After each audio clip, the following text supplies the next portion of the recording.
Hello friends, જેમ બે જય માતાજી. કેમ છો બધા? મજામાં? સ્વાગત છે તમારું મારી રસોઈની ચેનલ. ચલો તો રેસીપી સ્ટાર્ટ કરીએ.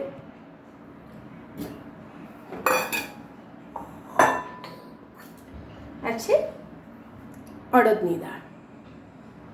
મેં પલાળી દીધી 3 થી 4 કલાક પહેલાં. હવે આપણે એને 1 વાટકી જેટલી લઈ લઈશું.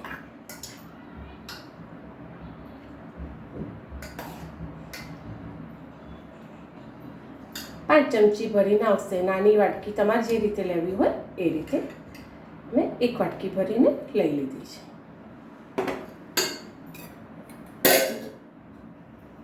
એને કુકરમાં બાફી લઈશું. 1 વાટકી દાળ છે તો 2 વાટકી જેટલું આપણે પાણી એડ કરીશું. પહેલાં બાફી લઈશું, પછી આપણે રેસીપીની તૈયારી કરીશું.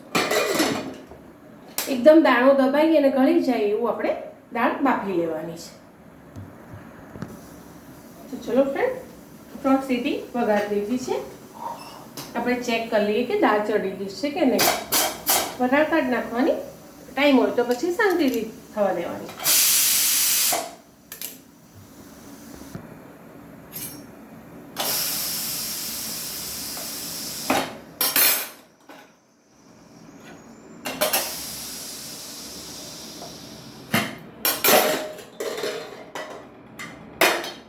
હવે એમાંથી એક આટલો દાણો ચેક કરી લેવાનો કે ભાઈ ચડી છે ને પ્રોપર. હા, જો દબાવો ને તો આવી મેશ થઈ જવી જોઈએ આખી. બહુ જ મસ્ત થઈ ગઈ છે. હવે એને ઠંડી કરી લઈશું. આપણે એને પીસવાની છે મિક્સરમાં. તો ચલો એક થાળીમાં કાઢી અને પહેલાં એને ઠંડી કરી લઈએ.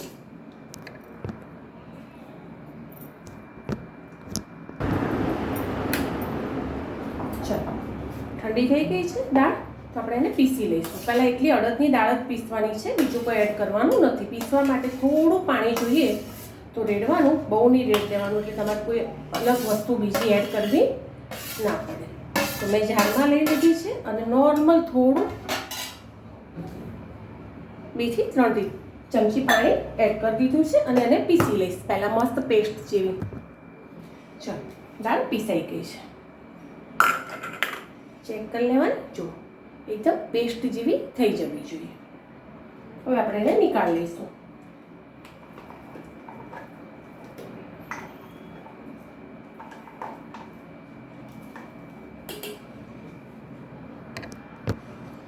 ચલો, દાળને જેટલી પીસી હતી એટલી નીકાળી લીધી છે. ટેસ્ટ અનુસાર આપણે મીઠું એડ કરીશું. મીઠું વધારે કરીશું, થોડું એડ, કારણ કે આપણે અંદર બીજો લોટ એડ કરવાનો છે ને એટલા માટે. મરી પાવડર, જે તે તમારે તીખાશ ખાવી હોય એ રીતે. અજમો ટેસ્ટ અનુસાર.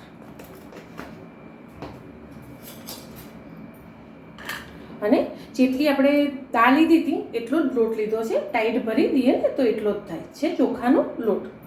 આને બંનેને મસ્ત એક રોટલીનો લોટ બાંધીએ ને એ રીતે બાંધી લઈશું. બસ બીજું કંઈ એડ નથી કરવાનું. બસ આટલી જ વસ્તુ છે. અને સાઈડમાં આપણે તેલ બી મૂકી દઈશું.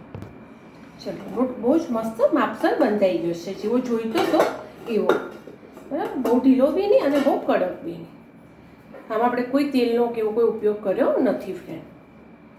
ચલો, હવે એક સંચો લઈ લઈશું. આપણે સેવ પાડીશું. એની નાના નાના રાઉન્ડ જ કરીશું. બહુ જ મસ્ત લાગે. જો દાળ કોઈને ખવડાવી હોય, હેલ્ધી દાળ છે, સારી છે, ના ખાતા હોય તો તમે નાસ્તામાં આવી અલગ અલગ વસ્તુ બનાવી અને ખવડાવી શકો છો.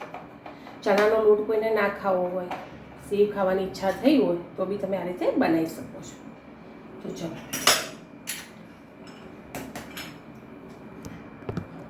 આપણે સેવ પાડીશું એ ડાયરેક્ટ એમાં તેલમાં નથી પાડવાની.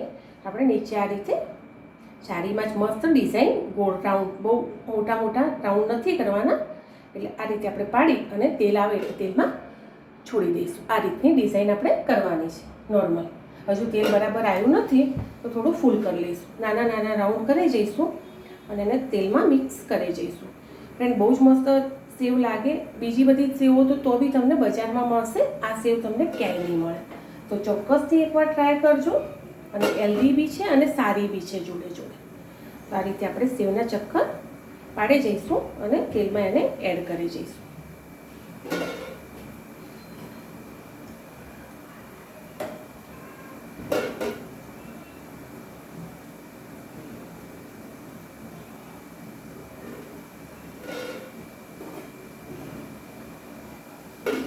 છે પ્રોપર અડદની દાળની સેવ ફ્રેન્ડ. હવે એને ધીમા તાપે આપણે ક્રિસ્પી થવા દઈશું. તમને પ્રોપર દેખાતું બી હશે.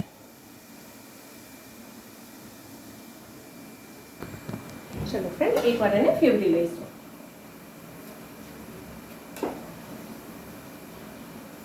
આ તમે કોઈને ખાવામાં આપશો ને તો બી નવી ડિઝાઇનની લાવશે, બધા ટેસ્ટ બી આખો અલગ જ લાગશે. તો ચોક્કસ એના ઉપર તમારે મસાલો તમારે જાતે નક્કી કરવાનો, સાદી ખાવી છે કે મસાલો એડ કરવો છે કોઈ બી. બરાબર, આ રીતે એને ફેવરી લઈશું. હવે ગેસ કરી દઈશું ધીમો. થોડું આપણું તેલનું ટેમ્પરેચર જે પ્રમાણે હોય એ પ્રમાણે આપણે ગેસ રાખવાનો રહેશે.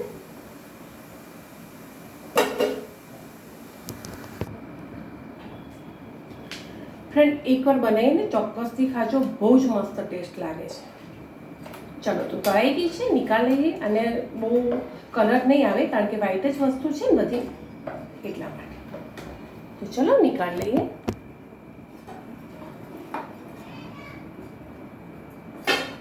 અવાજ આવે છે ને તમને?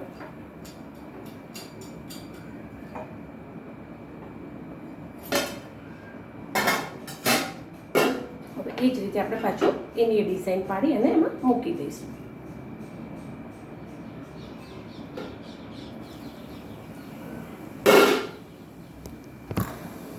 હજુ પ્રોપર ઠરી નથી, પણ આ તો એક કડકો પીસ બીજો થઈ ગયો છે ને, એટલે મેં તમને બતાવું છું એટલી ક્રિસ્પી થાય છે. આવે છે ને હવે અજમાનો ફ્લેવર આવે છે, બહુ જ મસ્ત લાગે. બનાવી તમે કોઈને આપશો ને તો કોઈ કહેશે નહીં કે તમે અડદની દાળની બનાવી છે ફ્રેન્ડ. જો હવે નાના નાના ચક્કર કરીશું આપણે. થોડી ઠરે એટલે હું તમને બતાવું, હજુ ઠંડી નથી થઈ.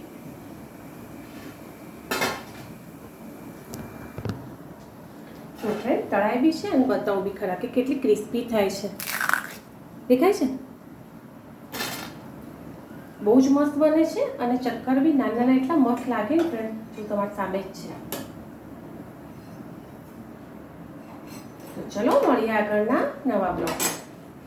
જોરદાર ક્રિસ્પી થાય છે, બનાવજો ચોક્કસથી.